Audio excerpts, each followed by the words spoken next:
Last time we spoke about the modernization efforts of China, Japan, and the Hermit Kingdom of Korea. China and Japan undertook very different paths to modernization, and Little Korea was stuck in the middle. Yet there was even another player amongst the mix, the Empire of Russia, who was threatening all three of the Asian nations with her encroachment. The three Asian nations attempted to cooperate against the common threat, but Japan and China were growing ever more and more hostile towards another, particularly over the issue of who should influence Korea.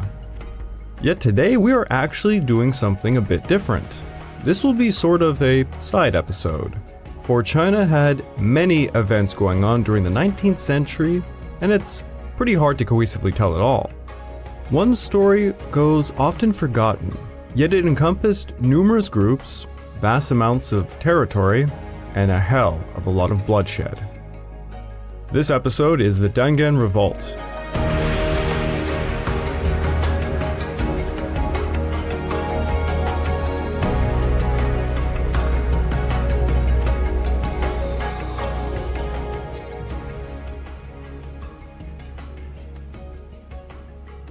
Welcome back to the Fall and Rise of China podcast. I'm your dutiful host, Craig Watson. But before we can begin, I just want to remind you all that this podcast is only made possible through the efforts of Kings and Generals over at YouTube.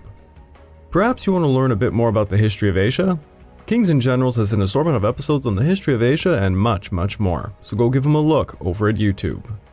So please subscribe to Kings and Generals over at YouTube and continue to help us produce this content by checking out www.patreon.com/kingsandgenerals. And hey, don't forget about our sister podcast over at the Pacific War Week by Week podcast, written and narrated by me. And if after all that you are still hungry for some more history, why don't you check out my personal channel, the Pacific War channel over at YouTube, where I'm just now about to release the last episode in my China's Warlord Era series. Also, just a friendly reminder, I myself now have a Patreon account, which can be found at www.patreon.com/thepacificwarchannel. And a big thanks to everybody who's already signed up. Over there you can find exclusive content dedicated to subjects you want to hear more about. It can be related to Chinese history, Japanese history, the Pacific War, World War II, hell, maybe even ancient history. Really depends on what you want to hear about. And of course there's other goodies like early access to all my content, your name in the end credits, voting rights, and such. So please go check it out if you have a chance. You know what? I'm not gonna lie, I had no idea where to even start with this one. Originally, I wanted to write a single episode, perhaps maybe a two-parter, explaining how China and Japan find themselves going to war in the 1890s, largely over the issue of Korea. Yet the late 19th century is probably one of the most jam-packed time periods for Chinese history. There are so many uprisings, rebellions, wars with foreign states that's occurring for the Qing Dynasty, and there's simply no way to tell them all. But here I wanted to just touch upon a few. Now, I keep bringing up, but barely ever really talking about something called the Dungan Revolt of 1862 to 1877. If you go right now, and please do, to the Wikipedia article about the Dungan Revolt, check out the list of belligerents. You will see the Qing, the Russian Empire, a short-lived state called the Kashgaria, the British Empire, the Ottoman Empire, and an unbelievable number of Muslim rebel groups from all over the place. Events like this do not live in a bubble. As we say in the research world of neuroscience, this requires multivariable analysis. Well, that's what I hope to accomplish here, in a single episode. Now, I guess the first thing I expect when I say the Dungan Revolt, that the first question that comes to mind for many of you is, well, who are the Dungans? Put simply, it's complicated. They can be described as a Turkic or Chinese-speaking Hui Muslim people who inhabit Xizang province, Kazakhstan, Kyrgyzstan, Uzbekistan, Mongolia, Tajikistan, and parts of modern-day Russia. Now you are saying, wait, are they Turks or Chinese? That's a very politically motivated question today, by the way. Today you could call them Hui, Uyghurs, Kazakhs, Kyrgyz, Uzbeks, Tartars, etc. In essence, they inhabit a part of the world that has so many different groups around it, and their history goes very deep. before the time of the Qing Dynasty, by the way, and it's simply a mess. When the Qianlong Emperor hit the scene in the early 18th century, he named the province Xinjiang, meaning New Frontier, and the people there were known by many to be Hui. But specifically for those Chinese-speaking Muslims in the northwest, well, they were often referred to as the Dungans. I am sure you veteran listeners before I came to this podcast know much more about these people and their history than probably me, and you could probably teach me a thing or two. And this is very much really out of my specialization. One thing you might remember that I touched upon at the very beginning of this series, I think it was in the first episode, was an event known as the Dzungar Genocide. As ordered by the Qianlong Emperor, show no mercy at all to these rebels. Only the old and the weak should be saved. Our previous military campaigns were too lenient. If we act as before, our troops will withdraw, and further trouble will occur. If a rebel is captured and his followers wish to surrender, he must personally come to the garrison, prostrate himself before the commander, and request surrender. If he only sends someone to request submission, it is undoubtedly a trick. Tell Zhongguanjia to massacre these crafty Dzungars. Do not believe what they say. It is estimated perhaps 80% of the 600,000 or so Dzungars were killed through war and disease between 1755 and 1758, enough to argue the annihilation of them as a people. Now, with Xinjiang so devastated and depopulated, the Qing sponsored large-scale settlement of Han, Hui, Uyghur, Manchu, and other Chinese groups. Thus, the demographics of the region changed quite dramatically. Xinjiang became mostly Uyghur, around 60% or so, followed by 30% Han and Hui, and the rest of, various minority groups like the Manchu. The Qing did their best to unify Xinjiang, and one of their policies was to turn over 17,000 acres of steppe grassland over to Han Chinese to farm and colonize. Some historians point this out to be an attempt to replace the Uyghurs. But in truth, it's messier than just that, as the Qing also banned Han Chinese from settling in Uyghur concentrated areas of the province. Now the Oirat Mongols came back to the scene, this time in the form of the Kalmuk Khanate. They were mostly Tibetan Buddhists, and in 1770, over 300,000 of them tried to seize control of parts of Xinjiang from the Qing. However, when they began their great expedition, their traditional rivals, the Kazakhs and Kyrgyz, attacked them the entire way, leading them to show up to Xinjiang worn out, starving, and ridden with disease. Many of them simply came and surrendered to the Qing upon arrival, and managed to settle within the Qing territory. Now these were nomadic people, but the Qing demanded they give up their nomadic lifestyle to take up farming, which was a deliberate policy to break them as a people. They utterly failed at becoming farmers and quickly fell into poverty, undergoing such horrors as having to sell their own children into slavery, becoming prostitutes, bandits, and other such terrible things. Alongside the terrible treatment of the new-coming Kalmuks, the Uyghurs were also being abused by Manchu officials. It is said Manchu officials were gang-raping Uyghur women, such as the official Su Cheng. A rebellion occurred and the Qing violently quelled it. There were reports of mass rape by Manchu troops causing even more hatred from the Uyghur population. Now, fast forward quite a bit over to the Taiping Rebellion. During 1862, as Taiping forces approached Shaanxi province, the local population began to form militias known as the Yongying. The Yongying, or brave camps, were similar to our old friend Zheng Guofan's Yungying Xiang army, just less well-structured and terribly under-equipped. If they were lucky, the Qing government would hand over some Jingals, but more or less the good old sword and spear were their choice of weapon. Now, the vast majority of these Yongying battalions being propped up by the Qing happened to be Han Chinese. And all around them were large populations of Muslim Chinese, who, well, let's just say were having PTSD episodes from the countless atrocities performed upon them by these very same people for centuries now. So the Muslim groups formed their own Yang Yings, and this is where our story really begins. In 1862, sporadic conflicts such as skirmishes between groups, riots, smaller uprisings and such began to start. They ran the gambit of reasons. Could be just a barroom brawl, as they say. Some more, trivial type of stuff. Like farmers stealing livestock, that sort of stuff. During this time, any rebel group that emerged drew attention from the Qing, and by proxy were believed to be possibly working with the Taiping rebels. To add some more chaos to the situation, the Green Standard Army, as you would assume, took its recruits from populaces all over China.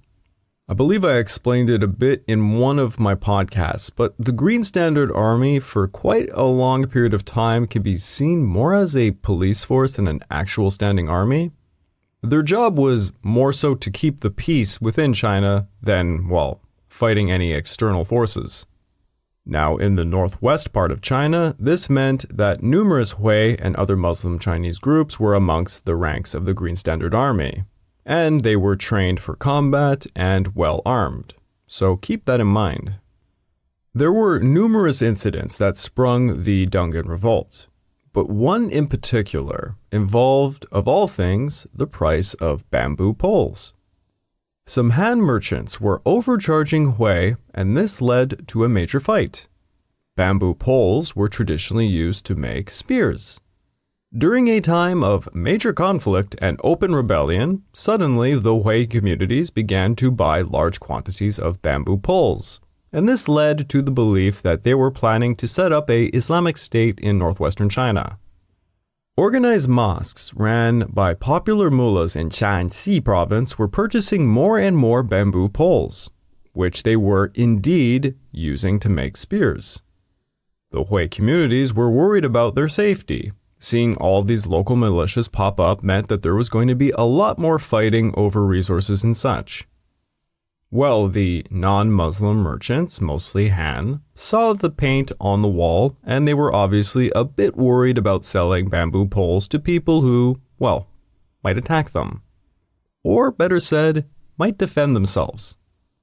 Thus, many merchants began to increase the prices of bamboo poles, and this led to a major uprising known as the Shangshan Bamboo Incident.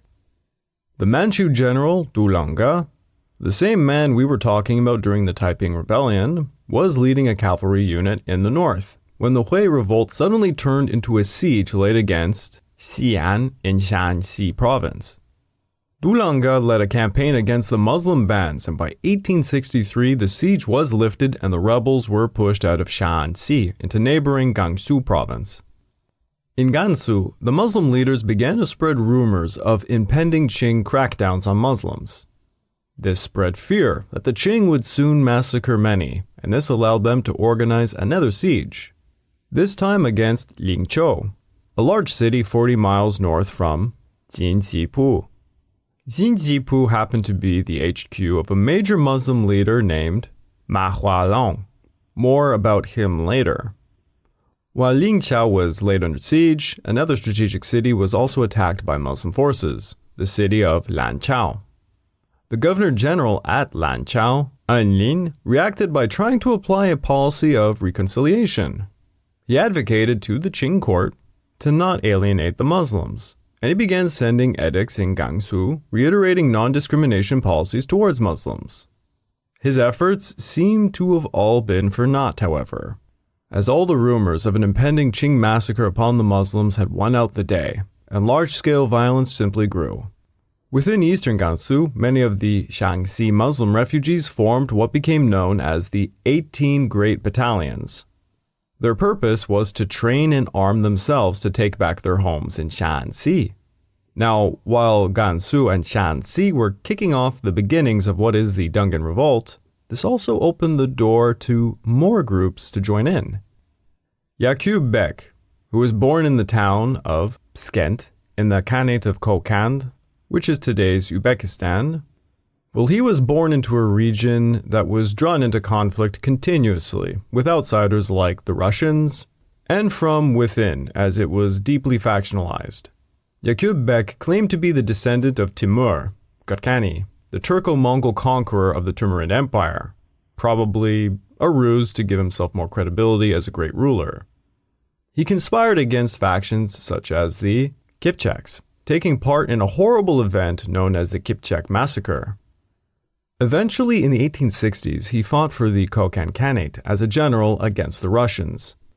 But they defeated his forces in 1866, resulting in the major loss of Tashkent. The ruler of Kokand, Sadiq Beg, dispatched Yakub Beg to Kashgar to raise and find new troops amongst Muslim allies. Yakub Beg instead invaded Kashgar, defeating its Chinese defenders and declaring himself ruler. Now Yakub Beg was stuck between the forces of the Russian, British, and Chinese empires, who were all vying for control of the surrounding area. This is actually part of something called the Great Game, which I simply cannot get into, for it is too great, pun intended. Thus Yakub Beg began a campaign that basically saw him conquering Xinjiang province, and this drew the ire of the Qing Dynasty, as you can imagine. So the Qing were dealing with multiple Muslim rebel groups in the northwest, and on top of this, some of them were foreigners, who held considerable backing. The Qing Dynasty sent out one of their most formidable generals, Zong Tang, in 1867 to Shaanxi province to pacify the region. Zong Tang, as you already know, was instrumental in the downfall of the Taiping. He worked closely with Zhang Guofan. Zong Tang's task was to restore the peace, promote agricultural output, particularly that of grain and cotton, and to promote Confucian education. As we have seen throughout the series, northwestern China is a rough place to live. It's stricken with poverty, and thus Zong Tang would not be able to rely on the resources of the territory. He would have to look elsewhere instead. This led Zong Tang to immediately demand the Qing court help him fund the expedition, as he personally began to take out major loans worth millions of taels from foreigners. Zong Tang wanted to prepare massive amounts of supplies before going on the offensive. Quite a smart move. Zhang Guofan likewise helped his subordinate by allocating him 10,000 Xiang forces, led by General Liu Songshan, to bolster Zong Tang's 55,000-man army. Zong Tang's force were mostly Hunanese, but there was also men from Henan, Anhui, and Sichuan as well. Because of the Taiping Rebellion, Zong Tang was a proficient army raiser now, and he did his best to train the men in a Western fashion, and he outfitted them with Western arms. As I had mentioned, Zong Tang was one of the champions of modernization, and it was he who established the Lanzhou arsenal in 1872, which produced Remington breech-loading type rifles for his forces alongside artillery and munitions. Now that name, Mao Hualong, that I had mentioned comes up here a bit. He was the leader of the Jiaoraya, known also as the New Teaching. They were something of a Muslim sect in Gansu province and had been around since the 1760s, quite a long time. They periodically rebelled as a group, and they caused conflict with other groups, including Muslim ones. When Mao Hualong took the leadership position in 1849, he gradually began to build up their forces. And to do so, he created a vast trade network using a caravan trade through Inner Mongolia and Beijing. His group became extremely wealthy, and when the Dungan Revolt heated up, he began to use his trade network to purchase guns. Zong Tang understandably was suspicious of the gun purchasing activity, and he deduced Mao Hualong sought to conquer parts of Inner Mongolia and rebel. Mao Hualong began collaborating with Muslim refugees fleeing Shaanxi province for Gansu, and this led to conflicts with the Qing. General Liu Songshan ended up dying in combat while campaigning against multiple Muslim militia groups, some of which were controlled by Mao Hualong. Meanwhile, Zong Tang was finishing up suppressing Shaanxi and establishing control over the province when he finally had a free hand to deal with Mao Hualong, who had heavily fortified Jinjipu into a stronghold. Zong Tang's forces erected a siege upon Jinjipu using Krupp's field guns, the good old-fashioned sappers tunneling with mines tactic, and an age-old classic, starving out the enemy. After 16 months of siege, starvation took its toll upon the defenders, prompting Ma Huilong to surrender his forces in January of 1871. Ma Huilong hoped to save the majority of his people, but Jinxipu saw a massacre. Thousands lost their lives, and the town was raped, plundered, and razed. Zong Tang ordered the execution of Ma Huilong and his son, Mao Yaobang, and 80 Muslim rebel leaders via Ling Xu, death by slicing. This was an absolutely horrible form of execution, where a sharp object like a knife was used to slowly remove portions of one's body over long periods of time until that person died. And it would take a long time. Once done with Ma Huilong, Zong Tang set his eyes upon another Muslim rebel leader named Ma Jianao. Ma Jianao worked loosely with Ma Huilong, but his stronghold was at Huzhou, present-day Linxia. He controlled the region west of Lanzhou and benefited from Ma Huilong's vast trade network, managing to arm his rebel forces. Unlike Ma Huilong, who was of the new teaching sect, Ma Jianao was of the Kafia, old teaching sect, and they prescribed trying to peacefully exist amongst the non-Muslim Qing population. When the Dungan Revolt began, Ma Jianao escorted numerous Han Chinese to the nearest safe area of Yixin, and he did not attempt to conquer the area nor molest them. Regardless, he was one of the major Muslim leaders purchasing arms and earned the attention of Zong Tang, who began an offensive against his forces in 1872. Initially, his Muslim defenders inflicted heavy losses upon Zong Tang's army, much to the frustration of Zong Tang. But in truth, Ma Jianao did not want war, and so he dispatched his general, Ma Chuen, to try and negotiate with General Zong Tang. He offered to surrender his stronghold to the Qing and to provide assistance to the Qing Dynasty in quelling the Dungan Revolt. Zong Tang suspected this all to be a ruse, but the Qing court ordered him to abide by mutual assistance. And indeed, Ma Jianao did assist the Qing. Zong Tang began to pacify other areas, while Ma Jianao basically saved his people from annihilation. To this very day, the area he controlled holds a Muslim population who control the Linxia Hui Autonomous Prefecture.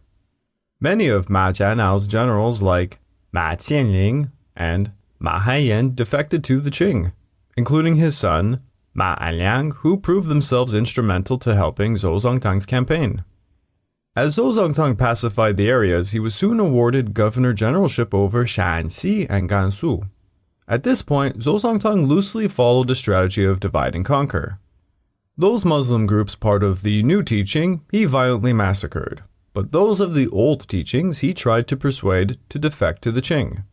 The Qing government likewise began to make edicts stating the Muslim rebels did not represent all Muslim Chinese, just as all the White Lotus rebels back in the early part of the century did not represent all Buddhists. They advocated for the Muslim community to take up the old teachings over the new teachings. With the help of the Dungan people of Huzhou, Zong Tang then turned his gaze west towards Xinjiang to defeat the forces of Yakub Beg. Zong Tang was now joined by defected Dungan armies led by generals like Ma Anliang and Dong Fuxiang. By 1875, Zong Tang had assembled men and supplies along the Gansu corridor, and next year he began his campaign by attacking Urumqi, where he massacred their garrison. Next, he besieged Manas for over a month until they surrendered. Allegedly, the garrison were allowed to march out of the city with weapons in hand, but it seemed to Zong Tang's commanders in the field that they were planning an armed breakout, so they were all put to the sword. The women and children were spared, luckily. Zong Tang established an HQ at Gucheng, while the Russian Empire annexed the Khanate of Kokand, squeezing Yakub Beg further. In September of 1876, Yakub Beg received reports of a Chinese army that was on the march 700 miles to the east, and he began to prepare his defenses. He built up fortifications at Turfan, and in 1877 he was visited by Alexei Kuropatkin. And right now I'd like to take just a little sidestep for a moment, getting off of my prepared script that I've written, which I do a lot, by the way.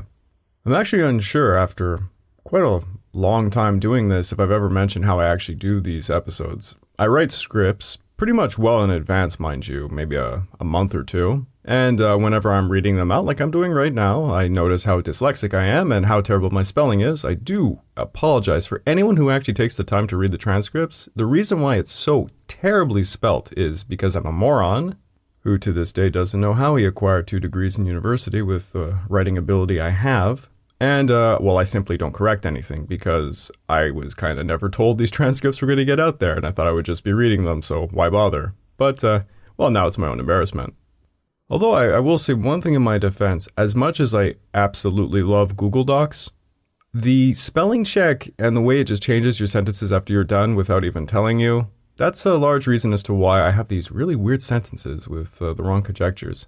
But anyways, Alexei Kuropatkin is somebody I know quite well. He's one of the names that struck me when I had to write this script because this is really out of my specialization. Alexei Kuropatkin is a Russian official who will take multiple different jobs, and he's going to get involved in China, Korea, and then very much so with Japan as he was leading forces during the Russo-Japanese War. Now, for those who know a little bit about the Russo-Japanese War, the kind of caricature of Russian command was that they were a bunch of racist morons, particularly those who were serving in the Russian Navy. And it's kind of true. It is kind of true. But Alexei Kuropatkin was one of the select few who had actually visited Japan prior to the war, and he had visited multiple army facilities, saw their navy, saw their equipment, saw how they trained and such. And he reported it back to higher officials that he believed Russia should not go to war with Japan. He actually wrote quite a bit about, if I do remember my quotes correctly, how the Japanese army in particular could face just about any army on the European front. Now, Alexei Kuropatkin, after dealing with, this ordeal with the Dungan Revolt, I guess you would call it, he's going to end up doing a lot of work in Manchuria. Basically, his purpose is to try and acquire more and more territory for the Empire of Russia, which they will really be successful at. Russia gets away with highway robbery when it comes to the East. But I just wanted to take this sidestep because I find it interesting that he shows up, he's actually quite young at this point, in this part of the world doing what he's going to be doing later on in Manchuria specifically, and in Korea. I guess this guy made a career of kind of filibustering, if it were. But I will desist and we'll get back to the script. Kuropatkin was sent on a diplomatic mission to Yakub Beg to try and resolve some Russian border claims over the Fergana Valley. Kuropatkin told him he had around 17,000 troops spread over the Fergana Valley region and that he could not hope to match them. Yakub Beg was in a very bad situation. The Chinese army that had entered Urumqi went pretty much unopposed. Many of his eastern forces were defecting over to the Qing, and in the west they were defecting over to the Russians. In the spring, the Chinese attacked the fort of Davanchi, which lay between Urumqi and Turfan. Simultaneously, an army led by Chang Yao seized Pichuan just 50 miles east of Turfan. Yakub Beg's forces were shrinking from lost battles, desertions, and defections. The Qing forces attacked Turfan, where Yakub Beg's men were beaten so badly he had to flee to Toksun. At Toksun, the Qing pursued him quickly and defeated him again. So he fled to Karashar, and then Korla. All of the fleeing demoralized his troops, as you would imagine, causing further desertions and defections. It would be at Korla where Yakub Beg died, and historians are uncertain as to exactly how or when.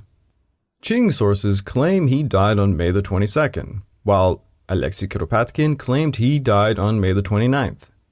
What he died from is a bit of a mystery. The Russian state he died of illness. Multiple historians think it was poisoning. Some modern historians think it could have been a stroke.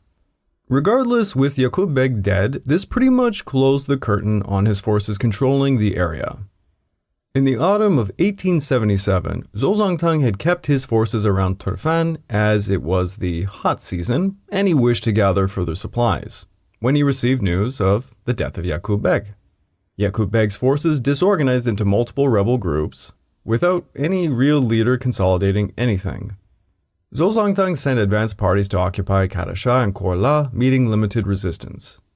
Zong Tang's armies pushed the rebels further west until he eventually seized Kashgar with barely a fight, and this led notable cities like Yarkand and Khotan to simply submit.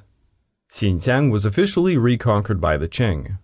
The rebel groups dissolved gradually, and no large-scale revolts would occur for some time in the northwest, although they would certainly occur later on.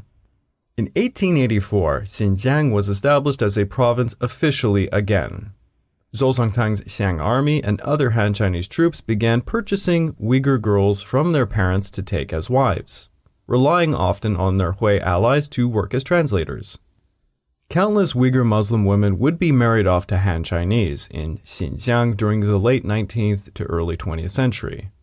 This was not limited to Han Chinese under the Qing, as plenty of Hindu, Armenians, Jews, and Russians also did the same. And while this might sound horrifying and terrible, there is actually a large rationale for the situation. Simply put, with all of the war and conflict, a large amount of the male population had died.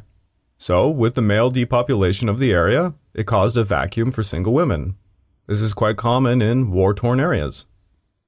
Now, the punishments for the leaders who caused the Dungan Revolt were horrifyingly harsh. Many of the sons of the Muslim leaders were castrated by the Qing Imperial Household Department once they hit the age of 11, and they were sent to work as eunuch slaves for the Qing-held garrisons in Xinjiang. Many of the wives of the Muslim leaders were likewise enslaved. To give you an idea of how prevalent this was, the Muslim leader, Ma Guiyuan, had 9 of his sons castrated by the Qing. The Muslim leaders themselves were mostly executed via Lingxu. Yakub Beg and his son Ishana, while their corpses were burned in public view. Yakub Beg had 4 other sons who died imprisoned at Lanzhou in Gansu province, or they were killed by Qing authorities upon their discovery. Even Yakub Beg's grandchildren were hunted down, many of which were caught and executed or castrated. The Dungan Revolt led to a mass migration all over the place. Some Hui people fled to Russia, settling in places like Kyrgyzstan, Kazakhstan, Tajikistan, and Uzbekistan. Within the Qing Dynasty, the Hui generals who defected were all promoted by the emperor, such as Dong Fuxiang and Ma Anliang. The power of these pro-Qing Hui forces would become quite important to the Qing military further down the road. I don't want to give away anything just yet, but just to tease, they will become literally the backbone during the Boxer Rebellion. I would like to take this time to remind all of you that this podcast is only made possible through the efforts of Kings and Generals over at YouTube. Please go subscribe to Kings and Generals over at YouTube and continue to help us produce this content by checking out www.patreon.com/kingsandgenerals. And hey, don't forget about our sister podcast over at the Pacific War Week by Week podcast, written and narrated by me. And if after all that you are still hungry for some more history, why don't you check out my personal channel, the Pacific War channel over at YouTube. I'm just now finishing up my China's Warlord Era series. Also, just a friendly reminder, I myself have a Patreon account which can be found at www.patreon.com/thepacificwarchannel. And I would just like to thank everybody who's already joined up. I was quite surprised. And over there you can get early access to all of my content, benefits like on my Discord channel, which is the Pacific War Channel Discord. And of course there is exclusive content in the form of podcasts dedicated to subjects you want to hear more about, but maybe I can't cover here. So please, go check it out. It would mean a lot to me. Well, I really hope you enjoyed me butchering the Dungan Revolt. Again, I did my best to tell it in regards to its significance to the history of China. In reality, it was part of something known as the Great Game that had a very long-lasting impact on many other nations,